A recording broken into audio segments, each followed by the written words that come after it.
बंधु माने 2 अक्टोबर 2024 पवित्र महालया अमावास्या दिन लागिबाकु जाउछे वर्षर द्वितीय तथा अंतिम सूर्य पराग। तो आजिर एही भिडियो रे आमे माने आलोचना करिबा एही सूर्य पराग केउ समय रे लागिबाकु जाउछि, ग्रास समय केतेबेले रहुछि एवं हांडी छाड़ बा पाक निषेधर समय केतेटारु आरंभ होई केतेटारे समाप्त हेबो एवं ओडिसा रे यह केतेबेले दृश्यमान हेबो से सबु विषय रे आजिर एही भिडियो रे आमे माने विस्तार भाबरे जानिबा। एवं एही सूर्य पराग दिन बनिबाकु जाउछि एक दुर्लभ महासंजोग। एही दिन ग्रह मानकर गोचर रे एक विराट परिवर्तन हेबाकु जाउछि, जहार प्रभाव विशेष करी 5 गोटी राशि उपरे पड़िबाकु जाउछि।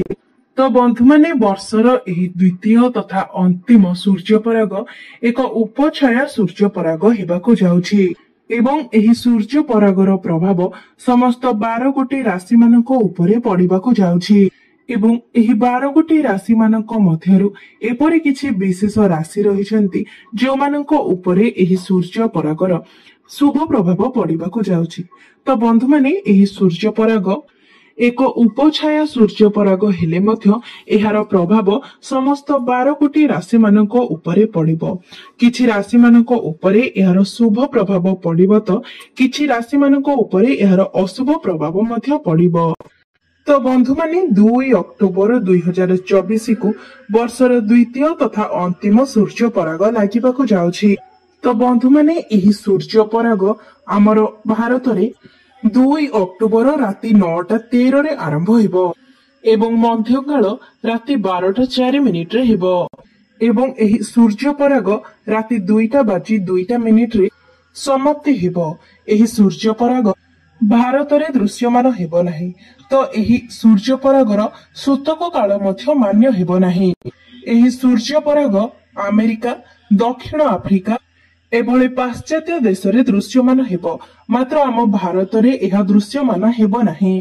तो बंधु माने एहा आम भारत रे दृश्यमान न हेले मध्य एहार प्रभाव आमर 12टी राशि मानक उपरे पड़िबो, जहा फଳରେ ग्रह मानकर गोचर स्थिति रे बड़ परिवर्तन मध्य हेबो। तो बंधु माने एही सूर्य पराग ठारू एही 6 गोटी राशि रो भाग्य बदलिबाकु जाउछि, एमानकर भाग्य चमकिबाकु जाउछि। प्रभु जगन्नाथଙ୍କ कृपारु एमानकर समस्त समस्या दूर हेबाकु जाउछि। एमानकर अचानक भाबरे धन प्राप्तिर जोग खोली जिवो। एमानकर दुखर दिन एबे शेष हेबाकु जाउछि। एही सूर्य पराग ठारू एही 6 गोटी राशि हेबाकु जाउछंती भाग्यशाली। ज्योतिष शास्त्र अनुसार एही 6 गोटी राशि जे मानकर भाग्य खोलिबाकु जाउछि, जे माने धनशाली हेबाकु जाउछंती एवं एही सूर्य पराग ठारू ग्रह मानकर गोचर स्थिति रे किछि एपरि भाबरे परिवर्तन आसीबाकु जाउछि, जहार प्रभाव रे एही राशि गुडिक धनवान हेबाकु जाउछंती। एही 6 गोटी राशि मानकु प्रभु जगन्नाथ एवं मां लक्ष्मीଙ୍କର आशीर्वाद प्राप्त हेबाकु जाउछि। प्रभु जगन्नाथଙ୍କ कृपारु एमानकु सठिक समय धन लाभ हेबो। आपण सब ऋण कर्जरु मुक्त हेबाकु जाउछंती। आपणकर सब चेष्टा सफल हेबो। आपणकर सब कष्ट दूर होई जिवो। मां लक्ष्मी कृपारो आपणकर जदि विवाह होई नाही तो अति शीघ्र विवाह जोग मध्य खोलिबाकु जाउछि। आपणकर व्यापार वाणिज्य रे मध्य उन्नतिर बाट खोली जिवो, जहा द्वारा आपण आपणकर व्यापार वाणिज्य रे खूब लाभप्रद होई परिबे। मन पसंदर चाकरी मध्य आपणको प्राप्ति हेबार जोग खोली जाइछि।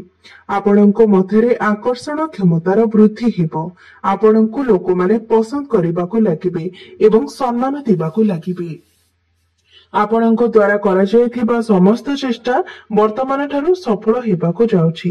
मात्र जे कोनोसी कार्य आरंभ करिबा पूर्वरु आपण प्रथमे निजर गुरुजन मानक ठारू आशीर्वाद नै कार्य आरंभ करंतु।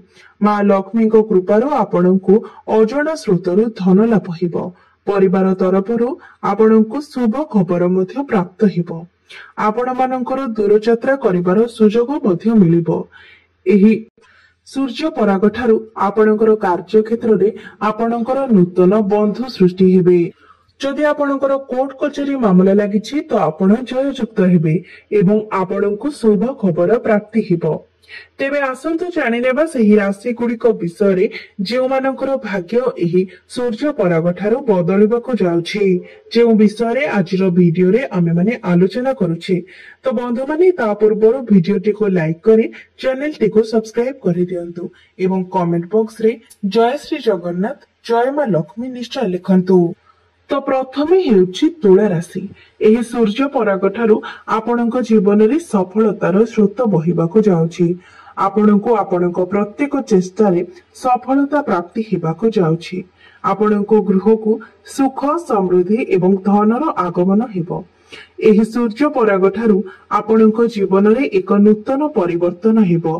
बेरोजगार युवक युवती मानकू भल चाकरी मिलिबार जोग मध्य खोलुअछि। नूतन कार्य आसुथिबा समस्त बाधा विघ्नर नाश हेबाकू जाउछि। सामाजिक कार्यकलाप रे आपणकू सफलता प्राप्ति हेबो। जीवनर प्रत्येक असुविधा दूर होइजिबो। आपणको द्वारा जदि काहाकू किछि धन दिया जायछि तेबे एवं सेही धन आपणको मिलि पारु नथिला तो सेही धन मध्य आपणको मिलिबार जोग देखा जाउछि। गृहरे सुख शांति एवं आनंदर लहरी लागि रहिबो। धन रोजगार करिबार नुआ नुआ रास्ता आपणको पई खोलिबाकू जाउछि। तो बंधु माने एही सूर्य पराग ठारू आपणको पई भलो दिन आसीबाकू जाउछि। तो आपणकर जदि तुला राशि होइथाय तेबे कमेंट बॉक्स रे जय जगन्नाथ निश्चय लिखंतु। द्वितीय रे हेउछि वृष राशि। आपणकर एही सूर्य पराग ठारू आर्थिक स्थिति रे अनेक उन्नति हासिल हेबो। आपणकर आगामी समय सुखमय हेबाकू जाउछि। व्यापार वाणिज्य रे धन लाभ हेबार संभावना बनुअछि। एही समय आपणकर यात्रा लाभदायक हेबो। जीवन रे चालिथिबा समस्त प्रकार दुख एवं कष्टरू आपणको मुक्ति मिलिबो। चाकरी करुथिबा व्यक्ति माननको पई एही सूर्य पराग ठारू समय अत्यंत शुभ रहिबो। एही राशिर व्यक्ति विशेष मानकर घरे खुशीर वर्षा हेबो। आपण आपणकर प्रेम क्षेत्र रे मध्य सफलता प्राप्त करिवे। तृतीय राशि हेउछि सिंह राशि। एही राशिर व्यक्ति विशेष मानक उपरे मां लक्ष्मी एवं भगवान विष्णुकर कृपा दृष्टि बनिबाकू जाउछि। आपणको आपणक जीवन रे सफलता प्राप्त हेबाकू जाउछि। आपणको आर्थिक संकट एवं समस्त ऋण करजरू मुक्ति मिलिबो। आपणको जीवन रे एही सूर्य पराग ठारू प्रत्येक कार्य रे आपणको सफलता मिलिबो। आपण दिन राति परिश्रम करी उन्नति करिवे एवं एहा सहित एक नूतन परिचय मध्य सृष्टि करिवे। आपण माने महत्वपूर्ण कार्य रे निर्णय नेबारे सफलता प्राप्त करिवे। आगामी समय आपणको भाग्य कोड़े ठारू अधिक जोरे दौड़िबाकू लागिबो एवं एही सूर्य पराग ठारू आपणकर जीवन रे खुशीर वर्षा हेबो। आपणको पई धन रोजगारर नूतन रास्ता सब खोलिबाकू लागिबो। अचानक भावरे आपणको आर्थिक लाभ मिलिबार संभावना सृष्टि हेउछि।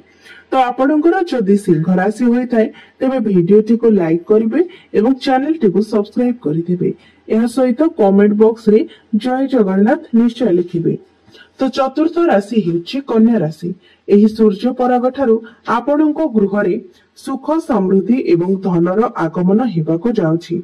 जहा फଳରେ आपणकर सामाजिक प्रतिष्ठा मध्य बढ़िजिबो। आपण मानकर व्यापार वाणिज्य क्षेत्र रे लाभ पाइबार संपूर्ण संभावना रहुछि। चाकरी क्षेत्र रे उन्नतिर कोनोसी बड़ खुशी खबर आपणको प्राप्ति होई पारे। धनर अपार वृद्धि हेबार संभावना अछि एवं चाकरी रे पदोन्नति हेबार जोग मध्य सृष्टि हेउछि। तो आपणकर जदि कन्या राशि होइथाय तो कमेंट बॉक्स रे जय जगन्नाथ निश्चय लिखंतु। पंचम रे हेउछि मेष राशि। प्रभु जगन्नाथଙ୍କ आशीर्वादरू एही सूर्य पराग ठारू आपणଙ୍କ जीवନରେ ସମସ୍ତ ପ୍ରକାରର ଖୁସି ଆସିବାକୁ ଯାଉଛି।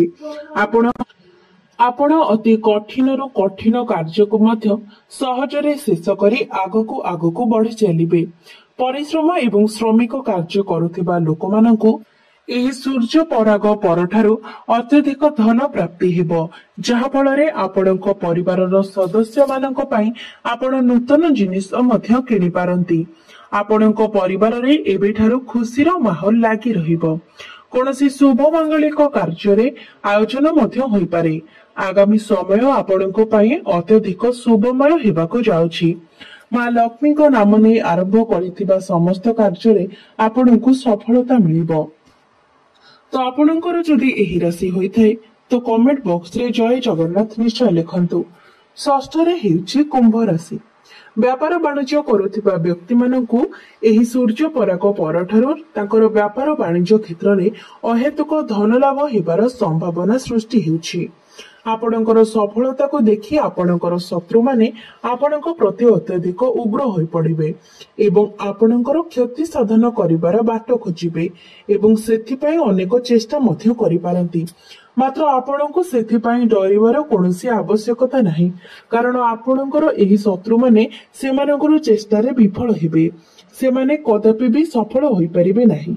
शिक्षार्थी मानको अति शीघ्र निजर गुरुजन मानक ठारू किछि बड़ जिनिस प्राप्त होई पारे। एहा सहित परीक्षारे सफलतार जोग मध्य बनुअछि। घर परिवार रे आपणकु आपणक पत्नीकर सहयोग सबुठारू अधिक प्राप्ति हेबो एवं सुख दुख रे आपणकर स्त्री किबा आपणकर स्वामी आपणकर साथी होई सबु दुख कष्टर साथ देबे। माँ लक्ष्मीकर कृपा दृष्टि आपणकर एवं आपणक परिवार उपरे सर्वदा लागि रहिबो। तो आपणकर जदि कुंभ राशि होइथाय तो कमेंट बॉक्स रे जय जगन्नाथ निश्चय लिखंतु। तो बंधु माने एमाने थिले सेही 6 गोटी भाग्यशाली राशि जो मानकर भाग्य एही सूर्य पराग परठारु चमकीबाको जाउछि। तो एमानक मध्यरे जदि आपणकर राशि थाए तो कमेंट बॉक्स रे निश्चय लिखिबे।